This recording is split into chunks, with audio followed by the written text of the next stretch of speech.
write your life experience Love it. or what you know about, first of all, who you are. And it's just interesting to me because I don't start out like that. I don't start out saying, oh, well, I wanted to have a certain Yeah. spiritual bent. It just happens that way. As a writer, being able to evolve Right. into really kind of understanding your characters a little bit better, and then kind of liking them a little bit better, and then kind of, for me, just rooting for them. When I Yeah. was 5, I lived with my mother and father and older brother. At least I could draw, I told myself. It was just me, my cats, and my imagination. Created protective cover, just enough where he could keep his underwear on.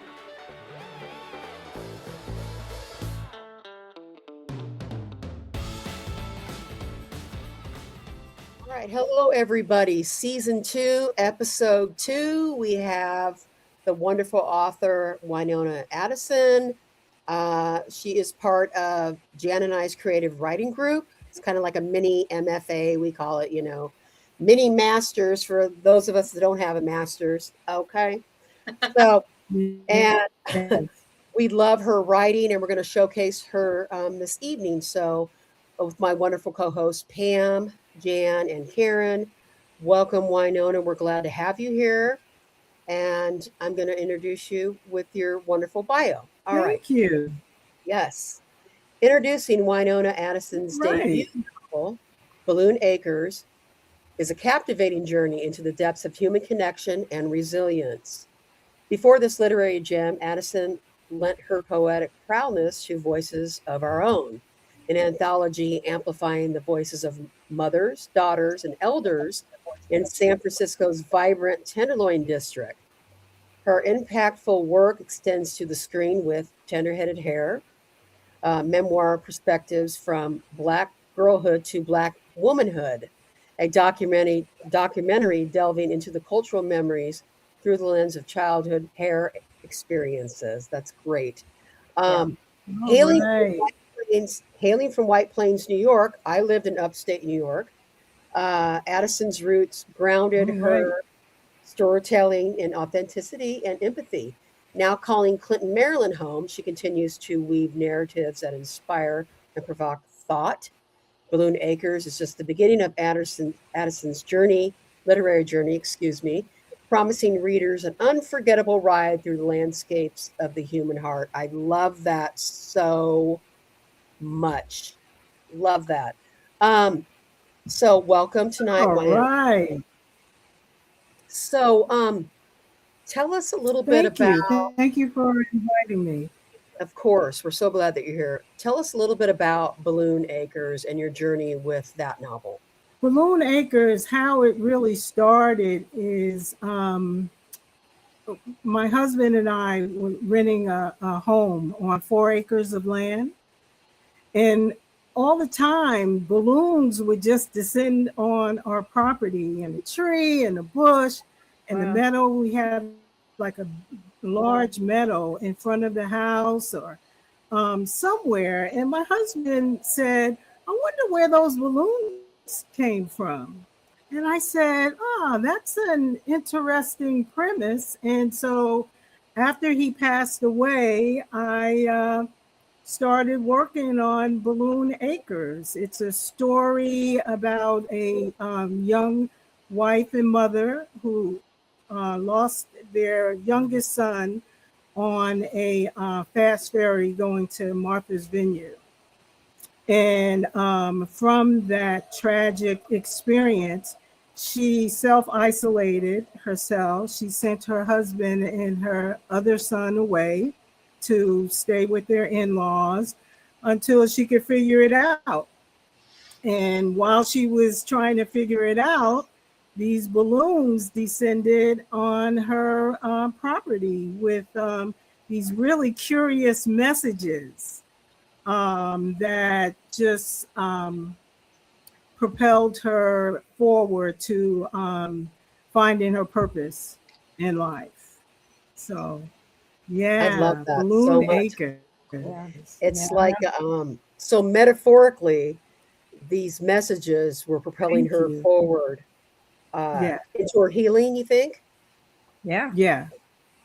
definitely. Yes. That's a Into our fantastic healing premise. and yeah, and finding her purpose. And the reader knows that all three balloons have come from someone that she knows, someone pretty close to her in her community. She doesn't know it, but we do. Your Yeah. mother does. Yeah. Very cool. Mhm.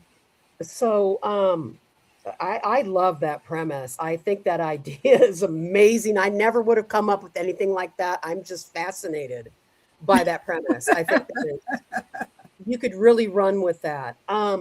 So I'll ask, I love these questions. They're good. I'm getting ready to do an author's reading on February 19th, and I might have to borrow some of these. It's fantastic. Steal them all. Steal Steal them them away. all. You can have them. So, all right, I'll ask you the first one. So, I love that premise for your book. Fantastic. Oh, What thank inspired you. you? What inspired you to become a writer, and how did you start your journey? Well, I started wanting to be a songwriter. Oh, cool. And, I call myself writing lyrics and also poetry. And, they kind of run side by side. And that didn't last too long. And then I just started, again, fast forward when when me and my husband, where we were living on that property, and it was just curious, where do those balloons come from? And then after he passed away, I just started my journey to work on that story of where the balloons came from, and how I could just kind of uh, make make his question into an integral part of my writing. And so that's how it kind of came about. And I had other ideas, other uh, story ideas, but that one popped up first because of my association with my husband. So That's lovely. yeah. Really, yeah. I didn't know that when I didn't know that either. I didn't. yeah, no, I It's love that. fascinating. Tell me again, where were the 4 acres? Where was it? In Cortland Manor, Okay. New York, Okay. in Okay. Upstate New- Westchester County. Okay. Yeah, not real upstate, near Peekskill, right next to Peekskill. I do know where New that's York. at. I do. Yeah. Yeah, yeah, yeah. It was a beautiful place. It was really a beautiful place. Yeah. How long did you stay there after he passed? Um, he passed. We had moved. We Okay. had moved. We had moved down to Maryland Okay. to live with my daughter and son-in-law, and they had one baby at the time. They have 5 kids now. Wow. And so yeah, we lived in that space for about 4 years, and then we moved down to the DMV area, Maryland, DC. Yeah. That's cool. Okay, but so when you started writing Balloon Acres, it was in remembering when you were living on that property. Yes. That's Yes. The description of the driveway was so long. So a lot of my memories of that place, the big meadow, was like about 4, I would say like maybe 3 or 4 football fields. Yeah. Wow. Large in the I call it the meadow, and the long driveway, and the trees and the bushes and the rose bushes in front of the house. Yeah. Yeah. So yeah, it helped me seal those memories of when we lived together course. there. Yeah. Yeah. Very fond. Very fond. He was a visual artist. This is one of his pieces Oh, here. that's wonderful. I didn't know that. That's wonderful. Yeah. Yeah. Oh, yeah. He did this he did the batik process. Are you familiar with the batik process? It's I'm not. usually on fabric, Yeah. but he did Yeah. it on Japanese paper, and his work is just beautiful. And I don't say that because he is my husband, but his work is just beautiful. Very, very, very Oh, nice. Yeah. Winona, that's a wonderful story. I didn't know that about you. I didn't either. It feels like it's kind of a memorandum, Balloon Acres, of your experiences together. And I mean, I Yes. can't imagine more being outside, remembering somebody that you were in love with, that you spent your life with, and recalling it in your novel like Yes. that. So Well, that it's is sort of a just amazing. memoir too. In a Yes. sense, it's a memoir. Yes. Yeah. Yes, it is a fictional memoir. Yep. Yep. Yeah. Um, It was fun. Cool. there's another question I wanted to ask you. I love these questions, but I'm skipping to my favorite ones real quick. And anybody else intervene if you want to. Okay. I'm going to ask you Okay. one more. Can you tell us about a character you created who is particularly close to your heart? I love that question. Oh, wow. Well, yes, I absolutely can. His name was Lionel Turner, aka Smoke. They called him Smoke because he started smoking when he was like 15 years old. And So did I. from the time of his inception, he was born in a toilet bowl at a juke joint that Wow. was right down the street from his house. His mother was, yeah, she was that kind of woman, kind of loose, hanging out, and she was pregnant, and she had right in the bathroom in the toilet bowl. So ever since then, Wow. I just loved Smoke, and I still do. And he kind of like reminds me. I some of his mannerisms and stuff is like my husband's. And I was when I was teaching, I taught fourth grade, and I went to this class. It was called Boys Learn Differently from Girls.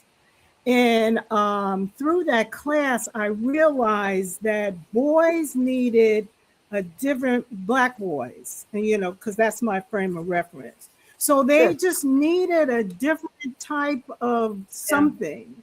Mhm. And I gave him that through the character Grandmama Essie. She I'm took him in Yeah. and taught him how to cook.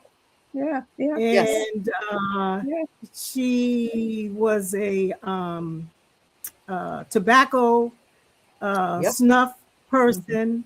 Love it. And so it was just very important that I established that bond between him, because his mother, she was just out there, Sure. and Grandmama Essie was at home in there in her rocking chair with her snuff in her mouth, her chew. I call it Spitting chew. truth. Spitting truth. I love it. Spitting Yeah. truth. And Well, I was going to say, Winona, you start your Balloon Acres with Smoke. So Stood good. yeah, lanky and a little hunched over as he waited for a taxi at the front entrance of Grace Brethren Hospital. So he's right there. Pull you right in, Winona. right there.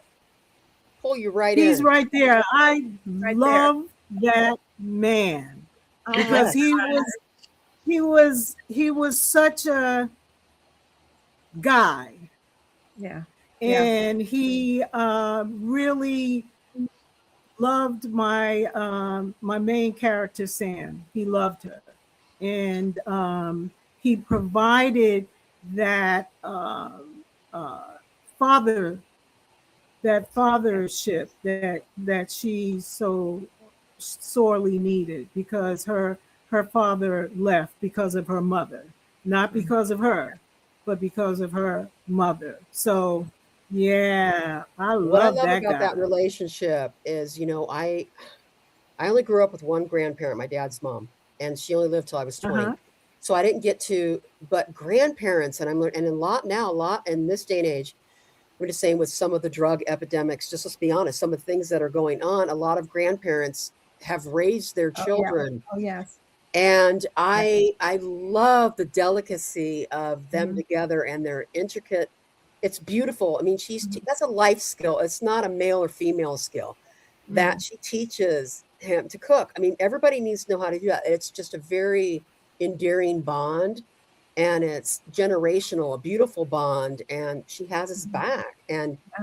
Yeah. And I Yes. love that integral parts of your family, a lot of people, mother, father dynamic. Well, not everybody has that, and Yeah, so I love that important and how much he's in his corner. I love that so much. It's so important. absolutely.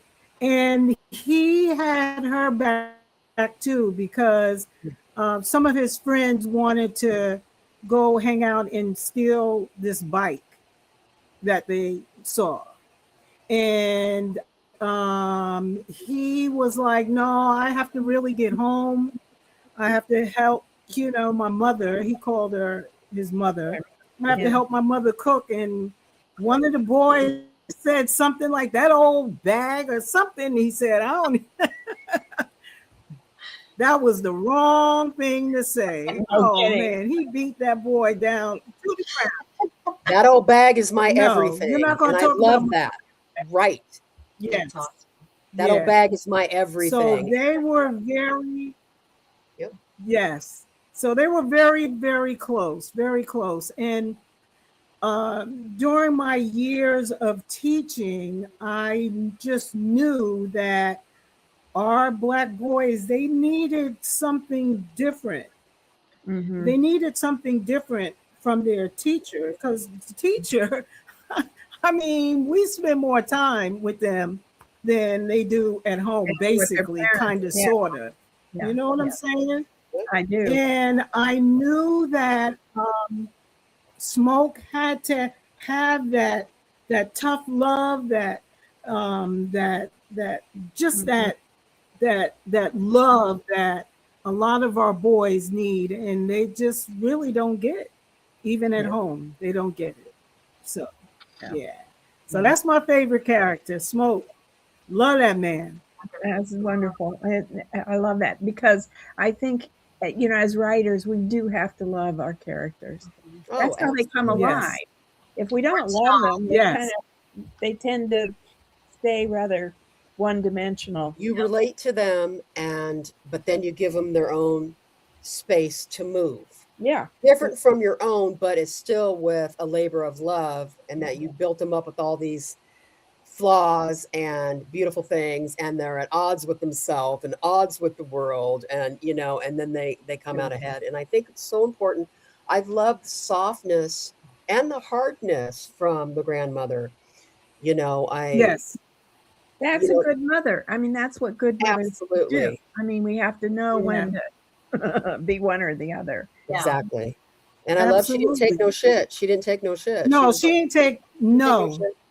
no, not at all. And Yes. it's interesting that you say you have to love your characters, because I didn't really like Samantha, Sam, Mm. when I first started. Mhm. I Yep. just did not like her. What Mm. I had in my mind, who she was, I was like, oh, this little girl, she ain't cool. She Mm. just ain't cool. But once I began to understand Yes. why she wasn't Yeah. cool, Exactly. yeah, and her background, and her mother was bipolar, and ran her dad off, and she was with a foster family, and then it was like, oh, I really kind of like Sam now. Really. I Once that's I the one. started developing Yeah, her. You That's know? how we do it. Because in my first book, I had a character, Peter. Val knows this character, and as you said, Val, I just hated him in the I beginning. hated him. Too. Hated But him. as I grew to understand him, Then I fell in love with him when I understood him. I did. I fell in love with Yes. him. I did. Yes. yeah, Yes. And that's the And qualities of a good that's writer. interesting Very much so. for us. Yeah, that's interesting for us as a writer because, as a reader, I don't like that guy or that girl. But right. as a writer, being able to evolve Right. into really kind of understanding your characters a little bit better, and then kind of liking them a little bit better, and then kind of, for me, just rooting for them Yeah. because Sam was in a bad way. Mhm. Yeah. She lost her son, and her son was a product of a rape. So it wasn't even Right. like, Yeah. Mhm. yeah. So just trying to understand and to really get into what's happening with her as a product of all of that kind of stuff. Yeah. I started to like her and I started to love her, but Smoke will always be my favorite. I love that. I love that so much. Always. We're so much of a product of our environment, all of us. I don't care what race you are. I don't care what ethnicity you are. I don't care how you identify.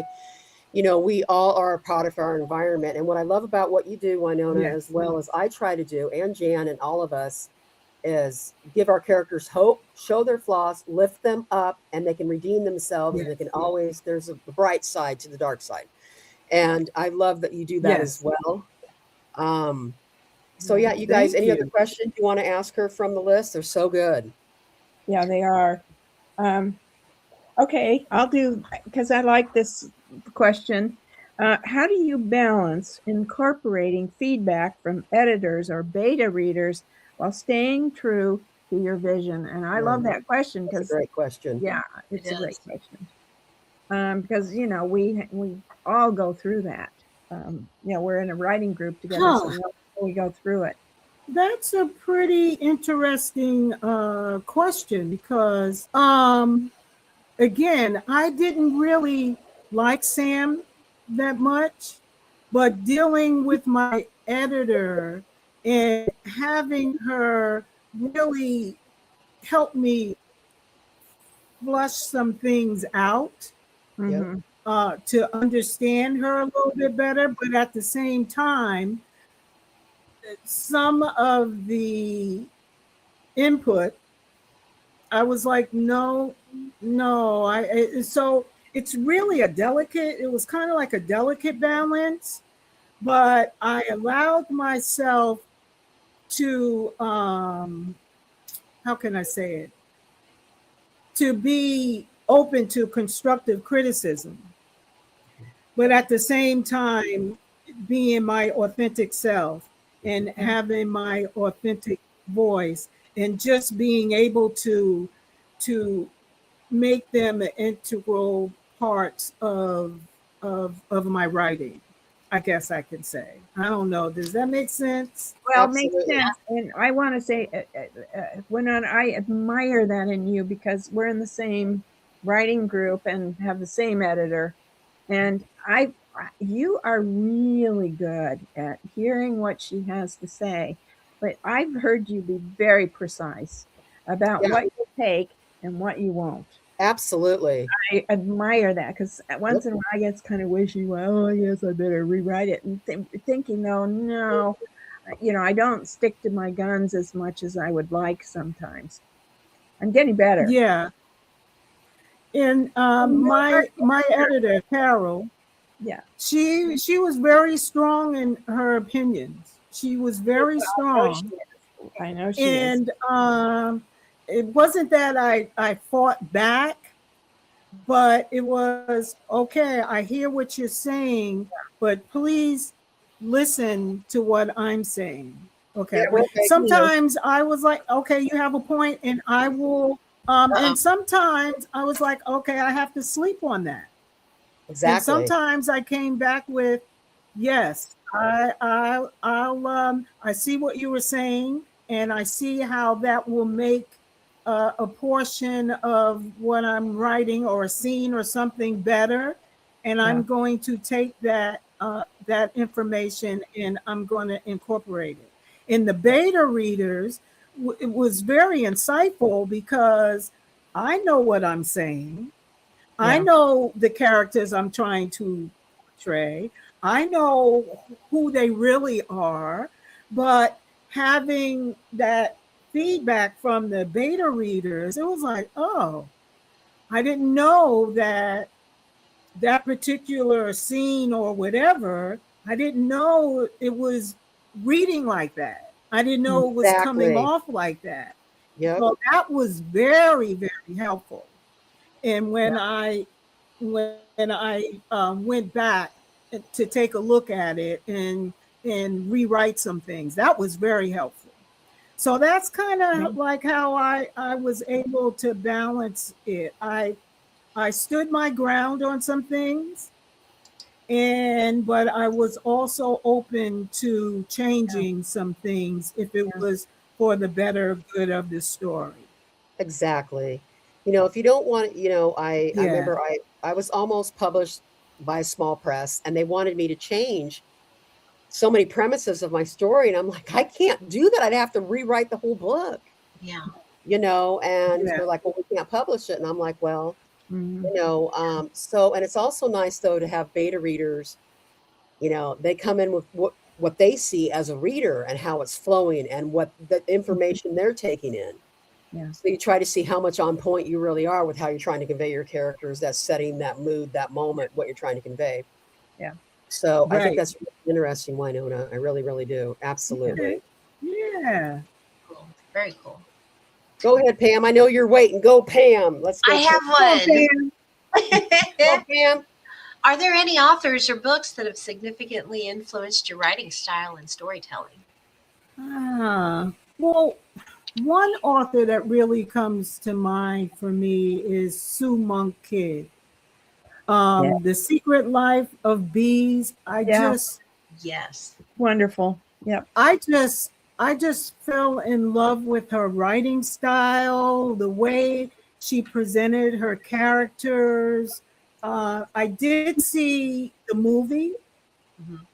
but I I was did so too. glad that I read the Oh book yeah.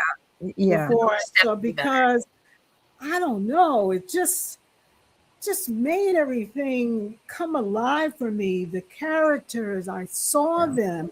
I began to know them. They were like, yeah, okay. So Mhm. she's one that has really stuck with me, I can say.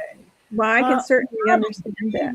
Yeah. big reader, Yeah. and they say you can't be a writer if you're not a reader, and I disagree. I disagree too because I don't read as much as I write. I'm just going to be straight up.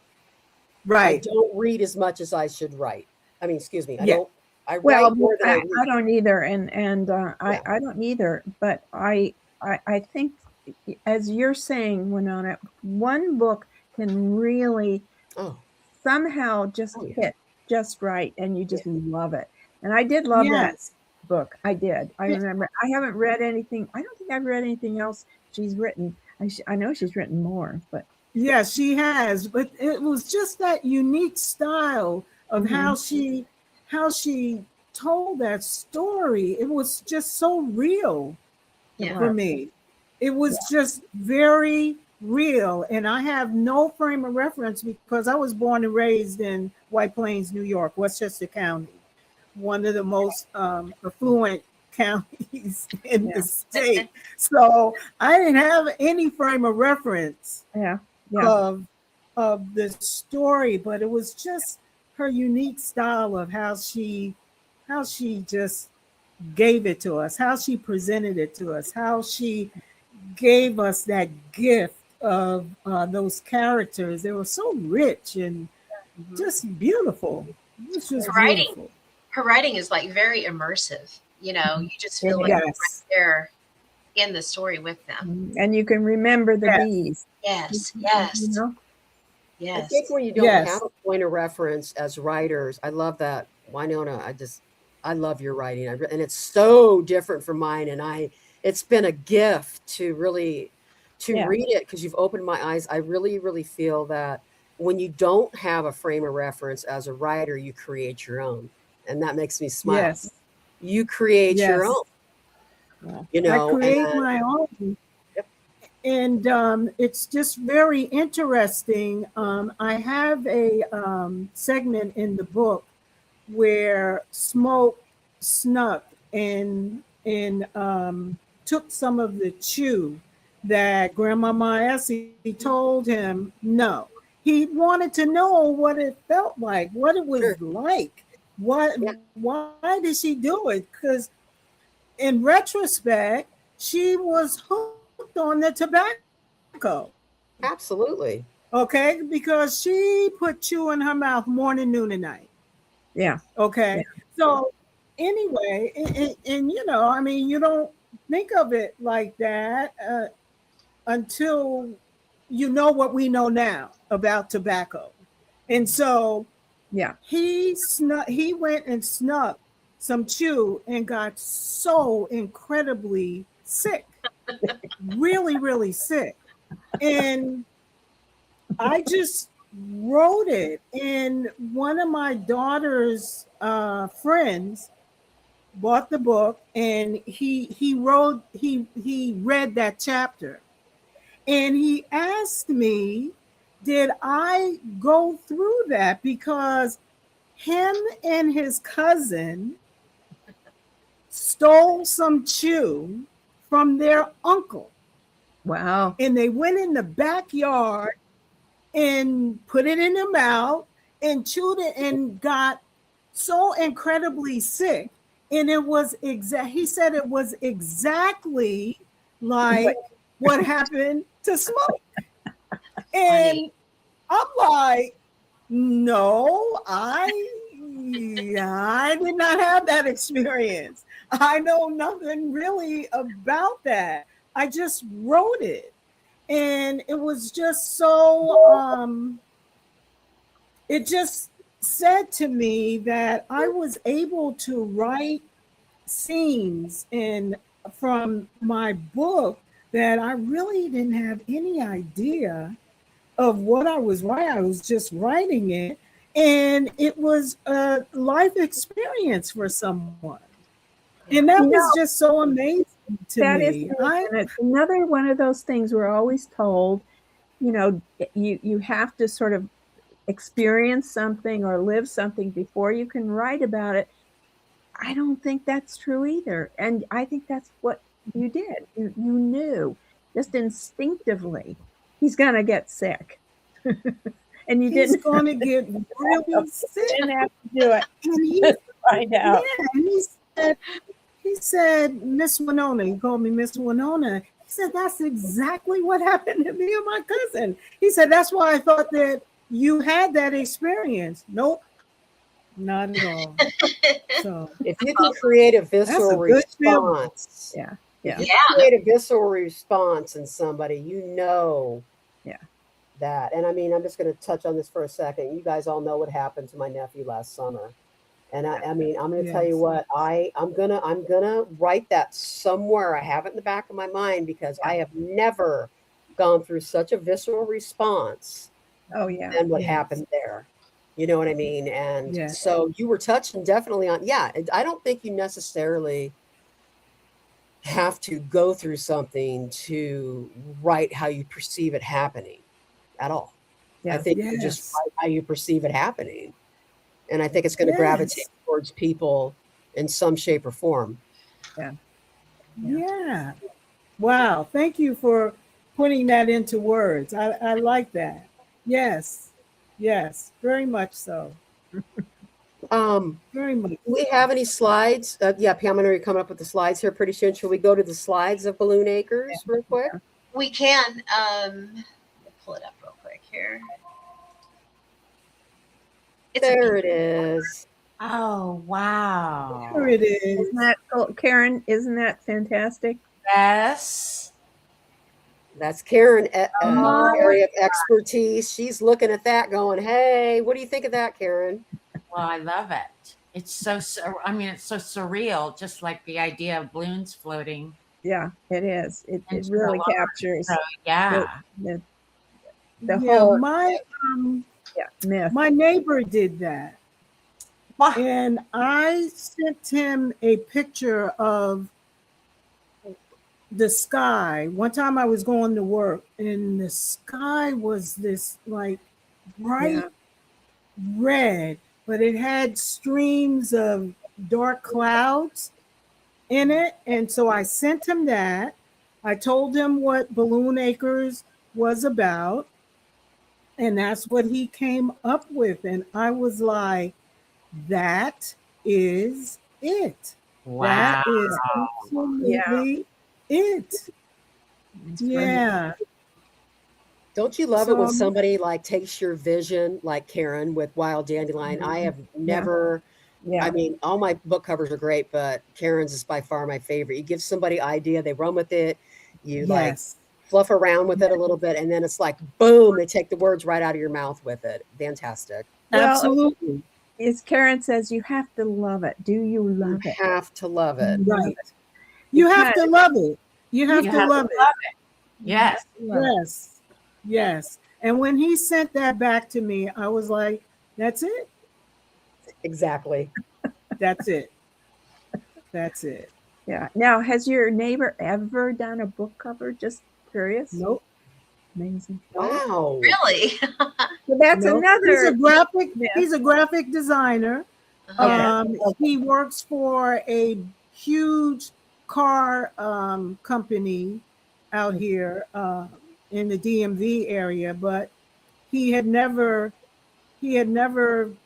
done that before, and he did not know that I was, well, he knew it was a book cover, but he didn't know what I was doing with the book. I was getting it published.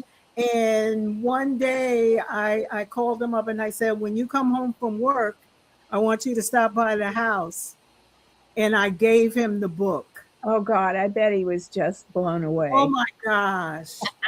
The look on his face, he was like, he was lost for words. Yeah. He just kept looking at it and saying, oh my God.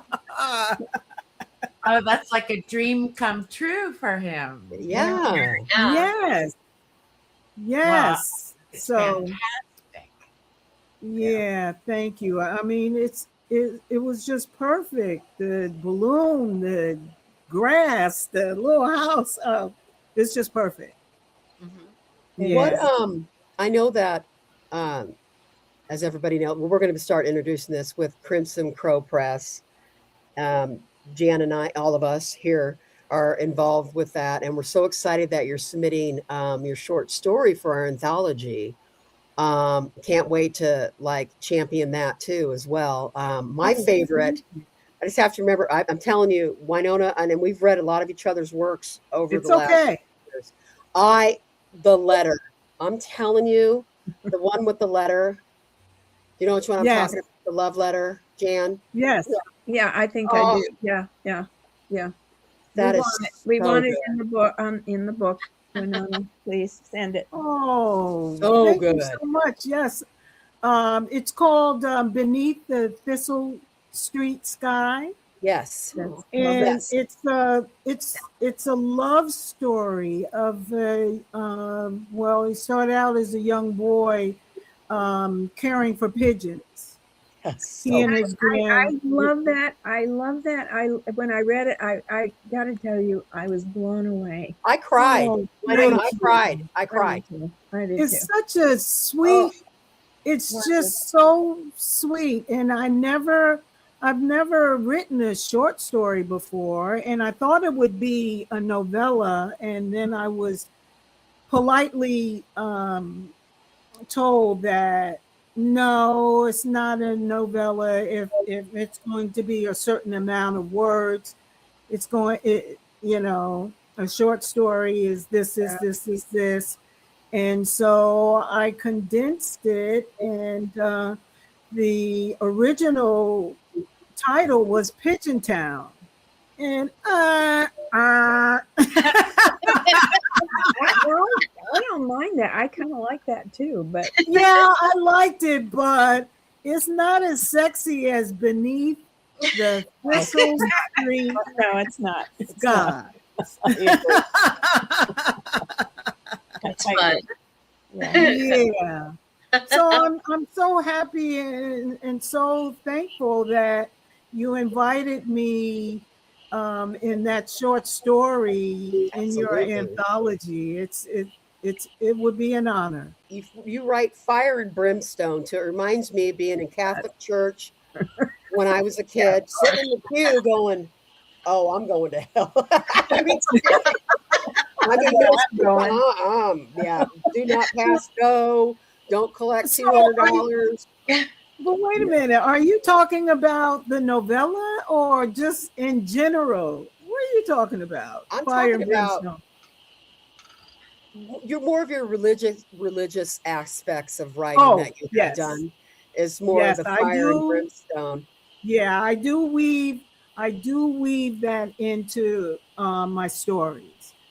It just comes out that way. Well, you It just have I, elements of the apocalyptic. You do. And Yes. you can write that. I mean, I think I would love to be able to do that, but I don't think I have that in Yeah, I don't my either. stories. Yeah, but so we love it. We love it. We love it. oh well, thank you, because it's not my intention when I start writing. It's not my intention, but I just seem to gravitate You to do. that and to make that just a part of someone's life in the story. It just, and then I do the epigraphs, and so they're usually a scripture Yeah. from the Bible. Yeah. Well, you're very familiar with scripture too. I mean, it's Yes. clear you are aware of your Bible. Yes, and Absolutely. I try to tie it into each chapter to make it kind of relevant. And it's just interesting to me because I don't start out like that. I don't start out saying, "Oh, well, I wanted to have a certain spiritual bent." It just happens that way. Yeah. Very cool. Well, it comes across that way too. It's natural. Oh, okay. Great. Thank you. So Karen, what else y'all got for me? You got something else for me? Karen, you want to ask her? Karen, I knew you was going to be intrigued by this book cover. Karen just oh, it's gorgeous. Thank you. I can't wait to read it. Yeah, me either. Oh, it's fantastic. Oh, it's a nice story, and I don't say that because I wrote it. It's just it's just beautiful, Winona. It is. Yeah. Mm-hmm. Oh yeah, Karen, go ahead, Karen. Oh no, I don't really have any questions. I'm so intrigued with the way you write, and I have to say, I love the way your practice of sleeping on it if you get some criticism. So that means to me you're open-minded, but in the morning you're going to feel very strongly one way or the other. Yeah, right. Like that, taking a pause. I might get my back up. I do. I know I do. Right? So I love that. Yeah. Oh. And I feel like have you been doing this all your life? No. No. That's the cool part. I know. Not at all. You didn't even know you had this in you. I did know back in the day, I used to submit writings to like the, I think it was called the Stegner Fellowship. I used to submit my writing to to try to get a grant and stuff. Okay. But when I look back at it, I was like, this stuff was terrible. No wonder, no wonder you never got an award. The, Oh, the concept and the ideas were good, but the writing wasn't so good. And it wasn't until I started working with Carol Burbank. yeah. And she really helped me shape Balloon Acres. Yeah. She really helped me with the whole, just the whole shape of it, Yeah. I could say. And she made my writing really strong. She definitely Really raises the strong. bar. I yeah, you know, I Yes. came to her with my first book, and I had had several editors before, and it was not a good experience. And Carol was sort of my last, you know, stop. Yes. And thank God, because Yes. we worked for a year on it, and it turned it into, you know, it's a good book. Cool. And Yes. you know, Very much so. And the So- other thing, I'm sorry, the No, no. other thing that really helped me, I was an English teacher yeah, and I taught fourth grade English, but Yeah. where I really got my strength as an English teacher is when I taught English in middle school. yeah, I'm sure. Yeah. And so that really helped me a lot when I was conceptualizing the characters and the scene and where I wanted to go. I had gotten a lot of feedback from other writers. Oh, you need to do an outline. And then from the outline, you can fill in the blanks. And I tried that, but I it did just too. didn't work Doesn't for work. me. I can't do Doesn't it. work. I can't do it either. It just did not work. And at the beginning, Yeah. I had to write it on paper and then transfer it, Yep. That's typing. how I started. I Me had too. to write it. I have all these notebooks where I started Yes, as if I didn't write it with my Yep. pen, you know, and then I copy it onto the, you know, right, my thing. right. And But now I don't with, do that. I don't That's do that anymore either. And that I Yeah. can attribute to Carol also, because after a while, I was like, oh, this is A lot of work. no, this is too much. And so I was able to get my thoughts out first and last on the computer. Yeah. And so yeah, so she really helped me. And like I said, being the English teacher and knowing, you know, subject verb agreements and all of that stuff, it really helped me get this to birth this story. It really did. Yeah. So It's a good word for it too. Yes. yeah. It's Not absolutely easy. It's kind of painful.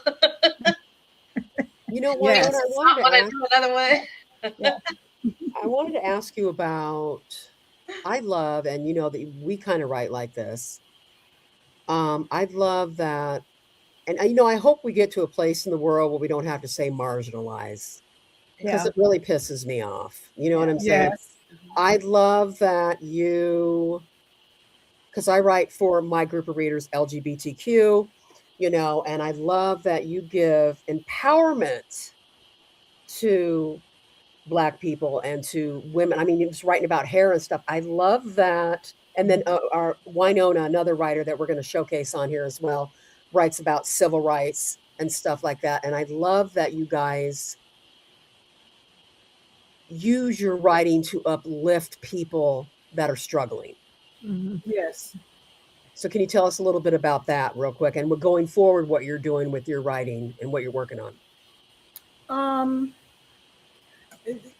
ask me again. I'm not sure No, if I'm I sorry, I understood. probably didn't. I love that you write for marginalized voices, and like I said, I hate that I want that word to be abolished. I just want everybody But to. it's real. It's It is real. real. It Yeah. is real. And It is. what empowerment would you have for Black young writers, or just Black people trying to be in the arts and trying to, navigate their way in this climate. And what advice would you give to an aspiring Black writer right now? What would you say to them? First, I would say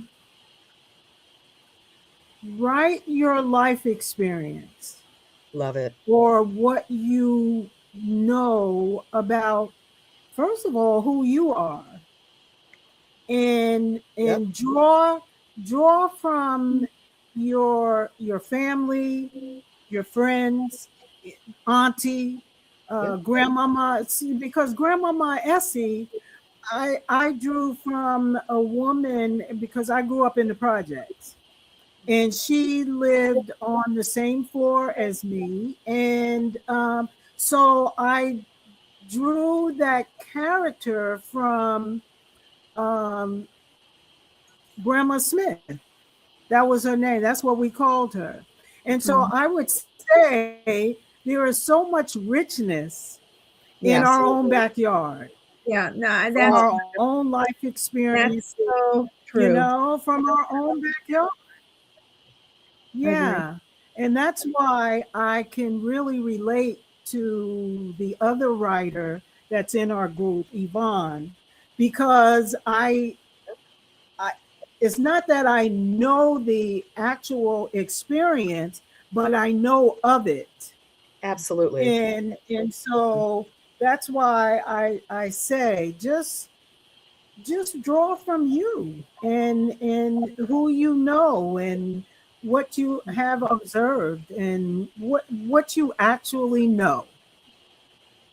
And I there's a love lot that. there. There's a lot there. I love that, Yeah, Winona. there's a I think lot that's so there. rich. There's a lot there. And I knew that. I knew that you grew up in the projects. You know what? My mother grew up in the projects too, and from her experience, it was a little bit, of course, different. But oh my gosh, Winona, I love that you write from adversity, like I said, and having hope, and you write what's Yes. real, and you write with encouragement and truth. Yes. And I Thank think you. that's what's really important right now in this climate, in the type of world that we're living in right now. My voice isn't going to be silent. You know, it's kind of dangerous sometimes. I think about what I do and what you do and everybody. I mean, if you speak against what's going on, then, you have a little bit of a target on you. And I think it's important to speak the truth at all costs, even when it's painful. Most importantly, when it's painful. Yeah. Yes. You know? One other thing I want to add is, Winona, you're writing, and it's another word I think is overused. It's not like I think it's a bad word, but the word is spirituality. But the I'm sorry. spirituality in your writing seems so authentic to me. Yep. And I love your work for that as well. Thank you. Yeah. Again, I just draw from my own experience. My mother was bipolar, but at the time that was like 45 years ago. Yeah, they didn't And know it was called manic depressant manic depression. Yeah. back then. It was called manic depression. Yeah. And so my main character's mother in Balloon Acres Yep. was bipolar. Mhm. Yeah. And so some of the things that she used to say and do was reflected in Balloon Acres Yeah. with Sam's mother. So again, just write from what you know. Yeah. And who you know. Because Yeah. if you don't know, you don't know. You got to find out. Yeah. Find out. It's a lot of people You don't do know, know, right? don't know what they know. Right. Right. Um, Right. As we're dwindling down, sorry, my cat's getting antsy. Stop it, Rusty. As we start dwindling, as we start dwindling down here in time. So, what work are you working on right now? What do you foresee yourself doing in the future? What do you have your eyes set on right now that you're trying to do in writing or What's going on? Well, right now I started a new novel. It's called Kept, Kept. Yep. And it's based on a Bernie Madoff character. And but the main character is his niece.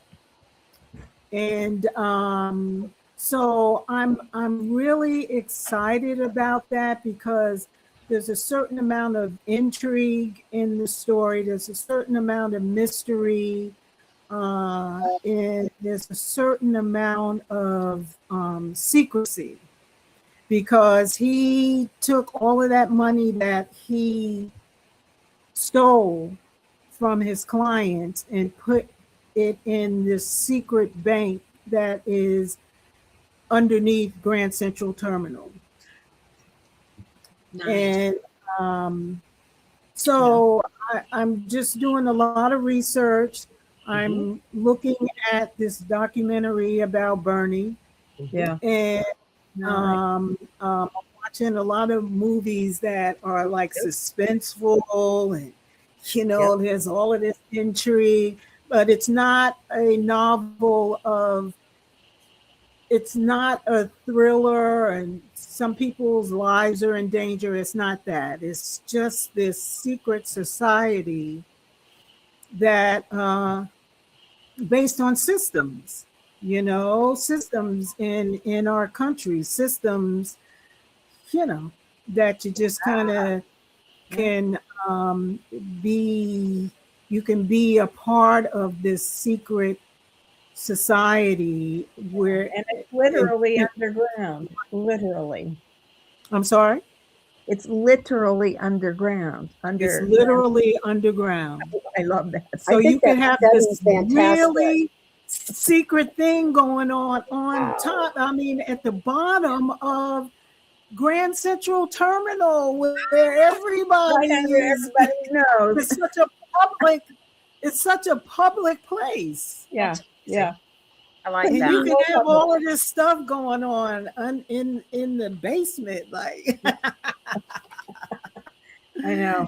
I love that. So I'm working on that.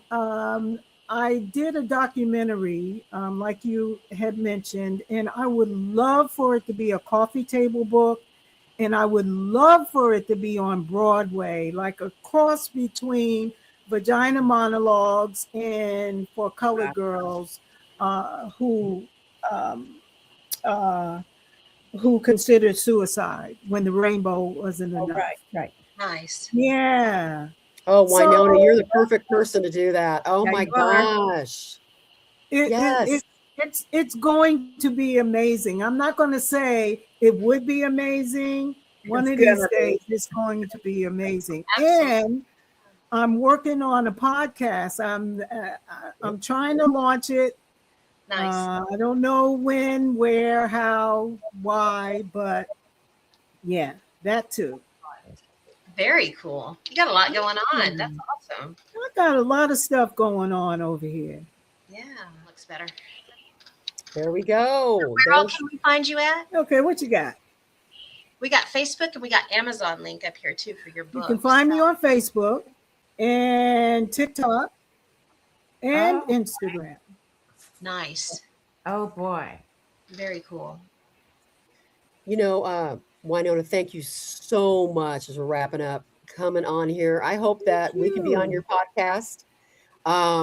Had so much absolutely. fun. Everybody look out for Winona and Crimson Crow. Crimson Crow. Can I talk? Yes. With our anthologies of our short stories, Winona will be in there. Pam, I will be Jan. We're trying to talk Karen because Karen's a good writer too. She needs to stop it because she can write. So everybody look out for us. And thank you so much for coming on, Great. Winona. Oh my gosh. Okay, Winona. thank you for having me. So Okay. thank you again right. so much for being here tonight. It's been wonderful. And Thank just- you. I'd like to tell everybody good night. Hope catch us Good next night, everybody. Good night, everyone. All right. Good night. See ya.